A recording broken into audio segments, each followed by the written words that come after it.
जब हम लोग छोटे थे, अभी बड़ा नहीं हुआ मैं। हाँ।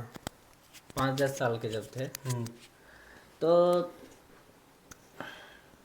रोड भी चौड़ी लगती थी और उस पर ट्रैफिक भी कम रहते थे क्योंकि गाड़ियाँ कम थी। तब भी कहीं कहीं रोड सही नहीं थे, तो उम्मीद था कि जो आने वाले 5-10 साल बाद एटलीस्ट की रोड स्मूथ हो जाएगा, जैसे नेशनल हाईवे वगैरह पे देखते हैं हम लोग। बट अब 20-25 साल वहाँ से आगे बढ़ चुके हैं और इतना बुरा हाल है, रोड भी टूटा हुआ, उतनी गंदगी चारों तरफ, और ट्रैफिक इतना कि मतलब सबको लगता है कि मतलब वही मुन्ना भैया जो बोले थे, गुड्डू भैया जो बोले थे, हेलीकॉप्टर बन के जाओगे क्या, पू पू पू पू कर ही रहे हैं, जबकि ऑलरेडी देखना है कि आगे लाखों की जाम लगी हुई है। तो ये किस तरफ डेवलपमेंट जा रहा है? डेवलपमेंट देखिए वहाँ जाएगा जहाँ आम आदमी जाएगा। किसी भी सरकार में जो होता है, सरकार क्या होता है, सरकार इज कंप्राइज, मतलब गवर्नमेंट जो होता है is comprised of people like you and me. तो वो जैसे रहेगी, लोग सरकार को ब्लेम करते थे, भाई सरकार जो है वो हमारा, हमसे और आपसे बनी है। ऐसा थोड़ी कि एलियंस आके सरकार बना गए, हमारे और आपके जैसे मतलबी और घमंडी और कर्तव्य परायण ना हो के एक निष्ठुर आदमी वहाँ बैठे हुए हैं। तो वो जैसे जैसे हम लोगों, जैसे हमारी सोशल अवेकनिंग होगी, वैसे ही सरकार और रोड और समाज की बाकी सारी चीजें होंगी। इट्स द पीपल, ये मैं वही बात कहता हूँ कि it's the people who are responsible for each and everything in democracy. कैसे कि भाई हमें तो नहीं चाहिए पतली रोड और उबड़ खाबड़ जमीन और ये, क्योंकि जनता है ना, हमें तो अच्छी रोड चाहिए। पर क्यों? क्योंकि हम ही रिस्पॉन्सिबल हैं। अभी आप बताइए, अगर आपके वार्ड की सड़क अच्छी नहीं है, नाली नहीं है, तो आपके वार्ड में मान लो 500,000 लोग रह रहे, मान लो, और वोट आप जाओगे वार्ड मेंबर से काम करने, तो आप बोलोगे पड़ोसी को, पड़ोसी क्या कि मुझसे क्या, मैं सुबह से 8 बजे 9 बजे ऑफिस चला जाता हूँ, रात के 5 बजे आता हूँ, सो जाता हूँ, मुझसे कोई लेना देना नहीं।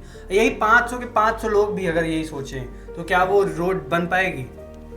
कलेक्टिव कॉन्शियसनेस चाहिए इंसान को। मेरा क्रॉस क्वेश्चन था इस पे, जैसे सेम पब्लिक ट्रेन में चढ़ती है और सेम पब्लिक मेट्रो में भी चढ़ती है। ट्रेन में कहीं देखेंगे आप थूका हुआ है, कहीं कुछ शीशा टूटा हुआ है, बेसिन गंदा है, मैं समझ गया। बट मेट्रो आप जाते हैं तो पूरा नीट एंड क्लीन पाते हैं, सेम पब्लिक जब जाती है। बिल्कुल, दो चीजें होती है। एक तो बिहेवियरल साइकोलॉजी आपको समझनी पड़ेगी कि जो इंसान का बिहेवियरल पैटर्न है, वो अगर आप किसी एक स्पेसिफिक कंडीशन में रख देते हो तो वहाँ वो अच्छा बिहेव करेगा, वाइल जहाँ पे नहीं है कोई रूल्स रेगुलेशन, लॉज, इन्फोर्समेंट, और इन्फोर्समेंट बोला है मैंने, लॉज नहीं, लॉज तो भतेर भर के हैं, तो वहाँ पे वो नहीं फॉलो करेगा। मेट्रो में यही सेम आदमी कैसे नीट एंड क्लीन लाइन बना के चलते हैं, एकदम लड़कियों को एकदम ध्यान से, अलग अलग कोच में गुटखा नहीं थूकते, वही आदमी लोटा चोरी कर लेते हैं इंडियन रेलवे का, है ना, ऐसे पिट से थूक देते हैं, तो ये क्या दिखाता है कि हमें ना रेगुलेट करने की जरूरत है। बिहेवियर देख के हम बिहेवियर सीखते हैं। और नज थियरी, आप अगर यही आप गुटखा थूको कहाँ, मेट्रो में, आपको सीआईएसएफ वाले उठा के पटक के ले जाएंगे आपको। अब वहां करोगे आप जेआरपी या फिर ये आपको ले जाएंगी? नहीं ले जाएंगी। लॉ एनफोर्समेंट वीक है वहां पे। मेट्रो में कोई बड़ा छोटा नहीं है, सब बराबर है ना। आपको लगता है कि मतलब ये पब्लिक अवेयरनेस मुझे जो सबसे बड़ी बात लगती है मुझे, कि हमारी जो एटीट्यूड फॉर्मेशन, हमारी जो एटीट्यूड फॉर्मेशन होता है वो सही नहीं होता है। एटीट्यूड फॉर्मेशन में मतलब हमारी बचपन, सबसे बड़ी बात, mother is a first teacher, family is a first school, वो हमारी सही नहीं होती है। जापान में देख लो, बच्चे आज भी स्कूल का टॉयलेट साफ करते हैं। हमारे यहाँ करेगा? हम आप खुद के टॉयलेट नहीं साफ करते हैं, राजा बाबू बने हुए हैं कि नहीं हम नहीं करेंगे साफ। ये क्या दिखाता है? ये एक्सक्लूसिविटी दिखाती है ना।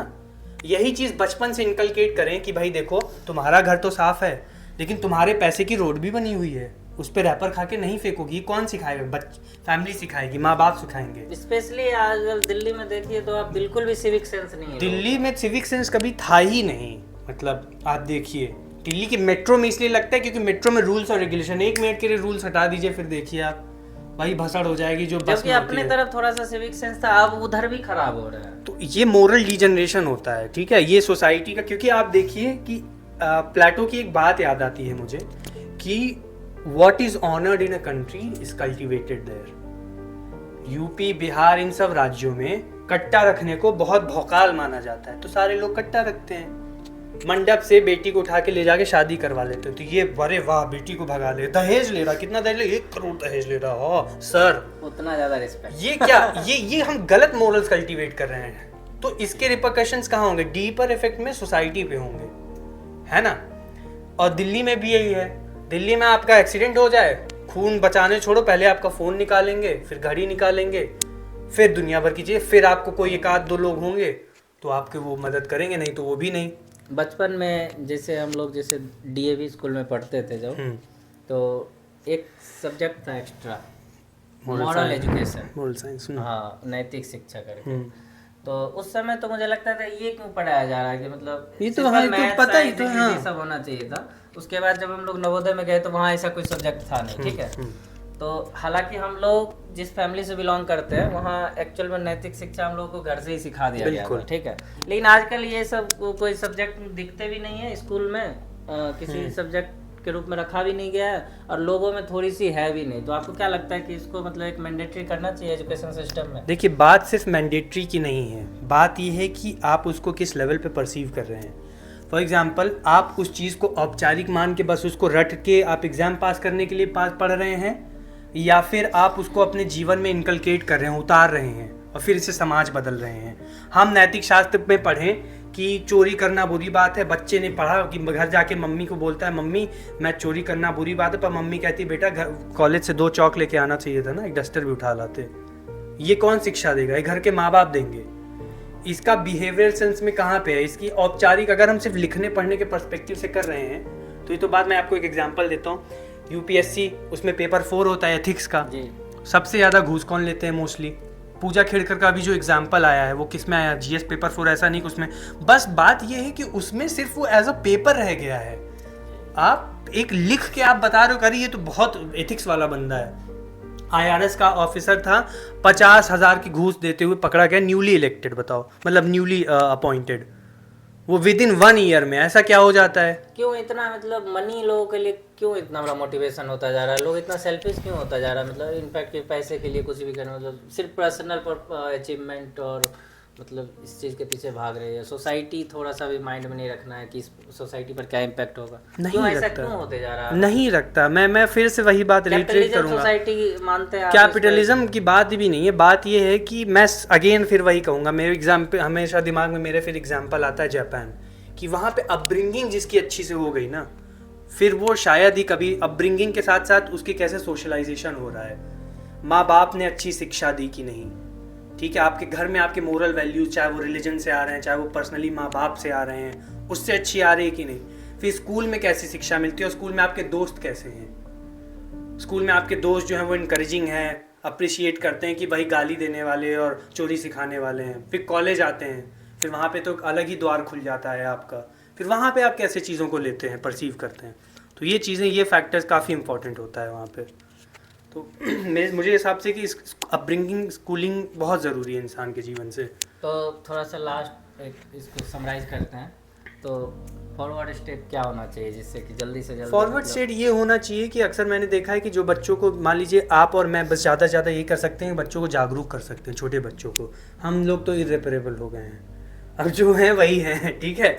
तो बच्चे जो हैं, आने वाली जनरेशन, जैसे मैं अक्सर देखता हूँ जो बच्चे टॉफ़ी खा के रैपर फेंक देते हैं, मैं उनसे बोलता हूँ कि बाबू इसको उठाओ, आप इसको जेब में रखो, घर पे जब भी डस्टबिन होगी वहाँ फेंको। तो ऐसे नजिंग जब आप करेंगे ना, तो उसके दिमाग में, क्योंकि छोटे बच्चे का दिमाग क्ले की तरह होता है, तो मोल्ड हो के फिर सही रहता है।